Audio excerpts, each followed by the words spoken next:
தரணி வாழ் தமிழர்களின் இதய ஒலி தமிழன் 24.com. அனுர ஆட்சியில் தொடரும் மர்ம மரணங்கள், சர்வதேச விசாரணை கோரும் மொட்டு கட்சி.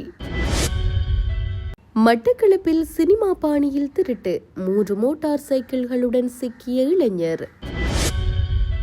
தங்க நகைகளை அடகு வைக்க குவியும் இலங்கையர்கள், ஏற்பட்டுள்ள வரலாறு காணாத நெருக்கடி நிலை.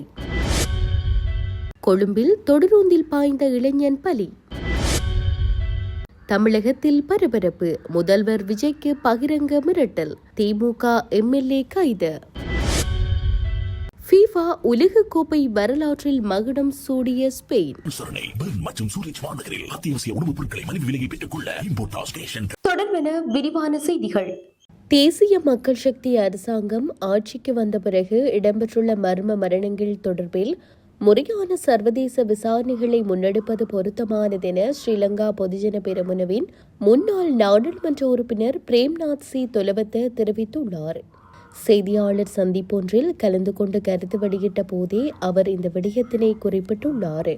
இதுகுறித்து கருத்து வெளியிட்ட அவர், 323 கொள்கலன் விவகாரம் தொடர்பில் முறைப்பாடுகளை தெரிவித்த டான் பிரசாத் மர்மமான முறையில் உயிரிழந்தார். ஏர்பஸ் கொடுக்கல் வாங்கல் தொடர்பில் விசாரணைக்கு உட்படுத்தப்பட்ட முன்னாள் அதிகாரியும் மரணித்தார். 2.5 மில்லியன் அமெரிக்க டாலர் தொடர்பான விவகாரத்தில் ரங்க நிஷாந்த ராஜபக்ஷ என்ற திரைசேரி அதிகாரி உயிரிழந்தமை தொடர்பில் பலத்த சந்தேகங்கள் நிலவுகின்றன. தற்போது முன்னாள் காவல்துறை மா அதிபர் உயிரை மாய்த்து கொண்டதாக கூறப்படுகிறது. இதில் எதுவுமே புரியாமல் உள்ளது. இவற்றை உயிர் மாய்ப்பு சம்பவங்கள் என்று மறந்துவிட முடியாது. இவற்றில் சந்தேகம் நிலவுகின்றது. இத்தகைய சம்பவங்கள் தொடர்பில் உண்மையை வெளிக்கொணர உள்நாட்டு விசாரணைகளை முன்னெடுக்க அரசாங்கத்திற்கு திறனோ அல்லது வலிமையோ இல்லையெனில் FBI போன்ற சர்வதேச விசாரணை அமைப்புகளின் உதவியை பெற்று விசாரணைகளை நடத்த வேண்டும் என தெரிவித்தார். இலங்கை மக்கள் தங்க நகைகளை அடமானம் வைத்து வர்த்தக வங்கிகளிடமிருந்து பெறப்பட்ட கடன்களின் அளவு சுமார் ரூபாய் 351.45 பில்லியனாக அதிகரித்துள்ளதாக பேராதனை பல்கலைக்கழகத்தின் பொருளியல் மற்றும் புள்ளியியல் திணைக்கள பேராசிரியர் வசந்த அத்துக்கோரள தெரிவித்துள்ளார். இலங்கை மத்திய வங்கியின் அறிக்கைகளில் இந்த விடயம் குறிப்பிடப்பட்டுள்ளதாக குறிப்பிட்டுள்ளார். இவை சதவீத அடிப்படையில் இது சுமார் 54% அதிகரிப்பு என்று அவர் சுட்டிக்காட்டியுள்ளார். 2024 ஆண்டில் நகைகளை அடமானம் வைத்து வர்த்தக வங்கிகளிடமிருந்து பெறப்பட்ட கடன்களின் அளவு ரூபாய் 660 பில்லியனாக இருந்துள்ளதாக பேராசிரியர் கூறியுள்ளார்.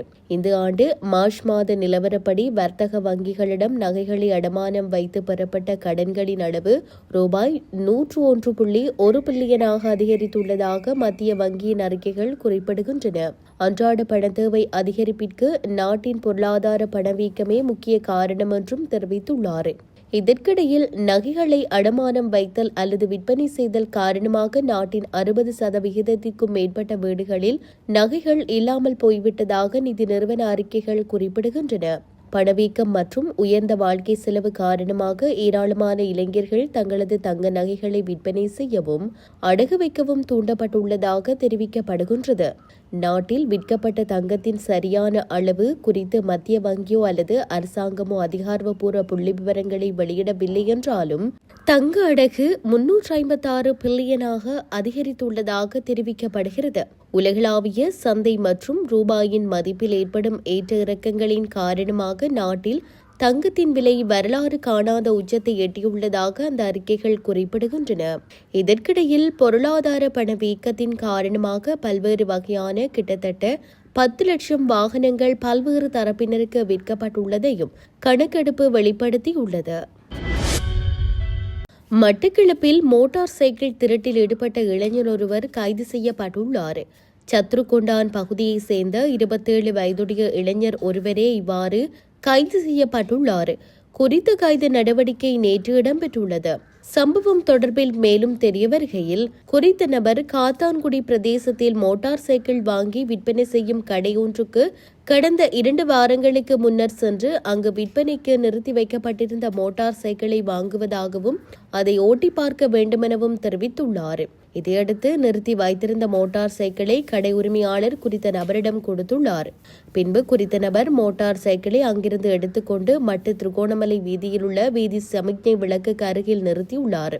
இதன் பின்பு இணையதளத்தில் மோட்டார் சைக்கிள் விற்பனைக்கென விளம்பரப்படுத்திய கொக்கட்டிச்சோலை பகுதியை சேர்ந்த ஒரு நபரை தொடர்பு கொண்டு அந்த மோட்டார் சைக்கிளை வாங்குவதாகவும் உடன் குறித்த வீதி சமிக்ஞை விளக்கிற்கு அருகில் வருமாறும் அழைத்துள்ளார்.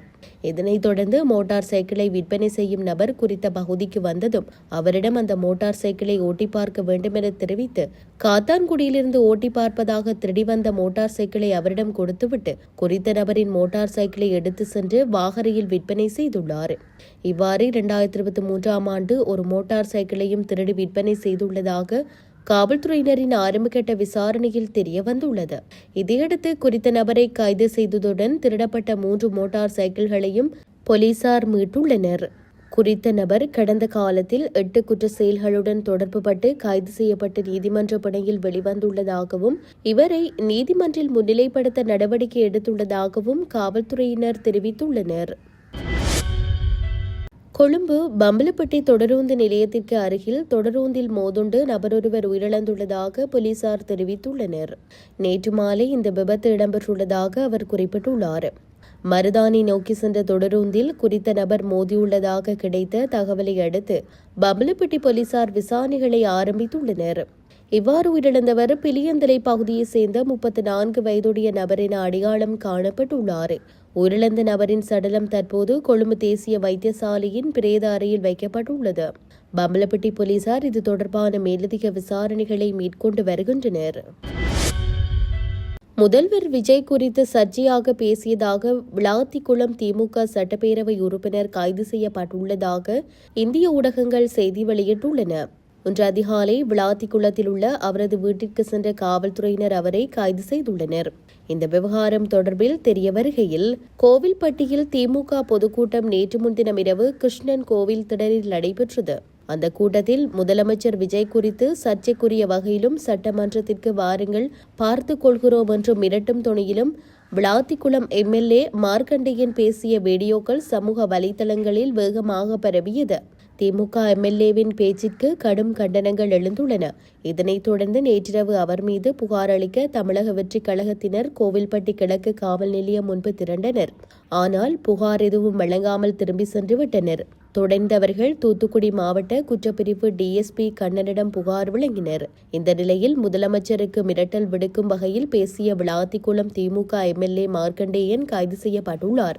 மார்க்கண்டேயனை கைது செய்ததற்கு எதிர்ப்பு தெரிவித்து அவரது ஆதரவாளர்கள் கோஷம் எழுப்பினர். மேலும் போலீஸ் வாகனத்தை மறித்தனர். இதனால் அவர்களை குண்டுக்கட்டாக தூக்கிய காவல்துறையினர் அங்கிருந்து அப்புறப்படுத்தினர். விளாத்திக்குளம் எம்எல்ஏ மார்க்கண்டேயன் எஸ்பி அலுவலகத்திற்கு அழைத்து செல்லப்படுவதாக தகவல் வெளியாகியுள்ளது. விளாத்திக்குளம் திமுக எம்எல்ஏ கைது செய்யப்பட்ட சம்பவம் அப்பகுதியில் பரபரப்பை ஏற்படுத்தியுள்ளது. 23வது ஃபீஃபா உலகக்கோப்பை கால்பந்து தொடரின் இறுதிப் போட்டியில் அர்ஜென்டினாவை 1-0 என்ற கோல் கணக்கில் வீழ்த்திய ஸ்பெயின் 2வது முறையாக சாம்பியன் பட்டத்தை வென்றுள்ளது. அமெரிக்காவின் நியூ ஜெர்சியில் உள்ள மெட்லைஃப் ஸ்டேடியத்தில் இந்த இறுதிப் போட்டி நடைபெற்றது. இதில் நடப்பு சாம்பியன் அர்ஜென்டினாவும் முன்னாள் சாம்பியன் ஸ்பெயினும் பல பரீட்சை நடத்தின. 4வது முறையாக கோப்பையை வெல்லும் முனைப்பில் அர்ஜென்டினாவும் 2வது முறையாக உலகக் கோப்பையை கைப்பற்றும் இலக்குடன் ஸ்பெயினும் களமிறங்கின. போட்டி தொடங்கியதிலிருந்தே இரு அணிகளும் தாக்குதல் ஆட்டத்தை வெளிப்படுத்தின. இருப்பினும் முதல் பாதியில் எந்த அணியாலும் கோல் அடிக்க முடியவில்லை. தொடர்ந்து நடைபெற்ற 2வது பாதியிலும் இரு அணிகளும் பல வாய்ப்புகளை உருவாக்கினாலும் அவற்றை கோலாக மாற்ற தவறின. இதனால் 90 நிமிடங்கள் முடிவில் ஆட்டம் கோலின்றி சமநிலையில் இருந்தது. இதையடுத்து வழங்கப்பட்ட கூடுதல் நேரத்தின் போது அர்ஜென்டினா வீரர் என்சோ பெர்னாண்டிஸ் சிவப்பு அட்டை பெற்று வெளியேற்றப்பட்டார். இதனால் அந்த அணி மீது ஆட்டத்தை 10 வீரர்களுடன் விளையாட வேண்டிய நிலை ஏற்பட்டதுடன் ஆட்டம் கூடுதல் 30 நிமிடங்களுக்கு சென்றது. கூடுதல் நேரத்தின் போது ஸ்பெயின் வீரர் ஃபெர்ரான் ரோமஸ் அபார கோலடித்து அணிக்கு முன்னிலை பெற்றுக் கொடுத்தார். அதன் பிறகு அர்ஜென்டினா சமநிலை கோலுக்காக கடுமையாக போராடிய போதிலும் ஸ்பெயின் வீரர்கள் சிறப்பாக தற்காப்பில் செயல்பட்டு முன்னிலையை தக்க வைத்தனர். இறுதியில் 1-0 என்ற கோல் கணக்கில் அர்ஜென்டினாவை வீழ்த்திய ஸ்பெயின் 23வது ஃபீஃபா உலகக்கோப்பை கால்பந்து தொடரின் சாம்பியன் பட்டத்தை வென்று வரலாறு படைத்துள்ளமை குறிப்பிடத்தக்கது.